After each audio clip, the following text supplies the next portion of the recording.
Telugu cinema హీరోలకే ఈగోల problem ఉంటుందా, లేక అన్ని భాషల హీరోలు ఈ ఈగో ప్రాబ్లంతో బాధపడుతుంటారా?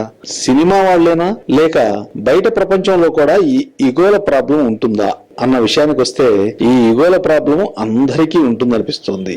ఈ మధ్య ఓ ఇంటర్వ్యూలో నటుడు రాజా రవీంద్ర చెప్పిన దాన్ని గమనిస్తే, మన మాస్ మహారాజా రవితేజకు కూడా ఈ ప్రాబ్లం ఉండి ఉంటుంది.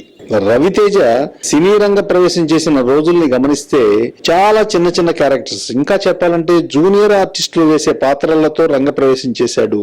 మద్రాసులో తను వేషాల కోసం తిరగని ఆఫీసు లేదంటే అతిశయోక్తి కాదేమో. అలాంటప్పుడు రవితేజకు పరిచయమైన వ్యక్తి మన రాజా రవీంద్ర. అరే ఒరే అని పిలుచుకునేంత చనువు వారిది. వారి మధ్య ఎందుకు గ్యాప్ వచ్చిందన్న ప్రశ్నకు రాజా రవీంద్ర నుండి వచ్చిన సమాధానం వింటే ఆశ్చర్యం కలుగుతుంది. ఓ 10 సంవత్సరాలు కలిసి ట్రావెల్ చేశాం, బోరు కొట్టి ఉండొచ్చు. అలాగే మొదటి నుంచి అరే ఒరే అనేంత చనువు కూడా తనని ఇబ్బంది పెట్టి ఉండొచ్చు అని చెప్పాడు.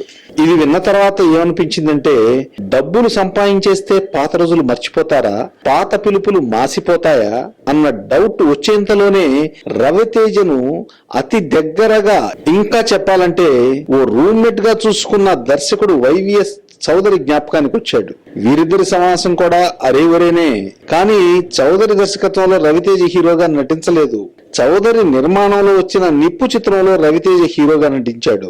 ఇదంతా ఎందుకంటే, ధనమేరా అన్నింటికీ మూలం అన్న సిద్ధాంతాల నుంచి అందరూ బయటికి రావాల్సిన అవసరం ఎంతైనా ఉంది. అన్ని రోజులు ఒకేలా ఉండవు కదా. మనిషి జీవితం చాలా చిన్నది. ఈ చిన్న జీవితంలో ఈగోలు, అహంకారాలు కరెక్ట్ కాదేమో అనిపిస్తోంది. మొన్న మన ప్రధాని నరేంద్ర మోడీ తీసుకున్న నోట్ల రద్దు నిర్ణయంతో ఆస్తుల విలువలు 70% తగ్గిపోయాయి గాని స్నేహం, అనుబంధం అన్న పదాలకు అర్థాలు మాత్రం మారలేదు. అంతే కదూ.